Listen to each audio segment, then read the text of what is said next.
আপনি যদি আমাকে লাখ লাখ মানুষ বলতে আপনি যদি আমাকে হক বুঝান তাহলে আমি আপনাকে বদরের মাঠ দেখিয়ে দিব। আপনি যদি হাজার হাজার মানুষ বলতে আপনি যদি হক বুঝান তাহলে আমি আপনাকে কারবালার ময়দান দেখিয়ে দিব। আপনি যদি হক বলতে বেশি সংখ্যা দেখান তাহলে আমি আপনাকে উহুদের ময়দান দেখিয়ে দিব।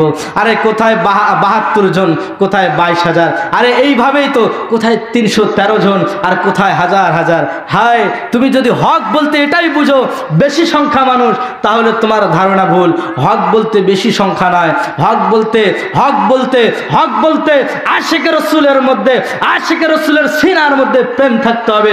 তখনই বোঝা যাবে। হতে পারে আমরা মুষ্টিময়, হতে পারে আমরা কম, কিন্তু মনে রাখো তুমি আমার রসুলকে পেয়েছো, তুমি আমার রসুলকে নিজের জীবনের চাইতে বেশি ভালোবেসেছো, তুমি আমার রসুলকে নিজের জানের চাইতে বেশি ভালোবেসেছো। খোদার কসম করে বলি, আমার রসুল একবার বলবে রব্বি হাবলি উম্মতি, কোটি কোটি উম্মতকে আমার রসুল জাহান্নাম থেকে তুলে জান্নাতের মধ্যে ঢুকাই দিবে।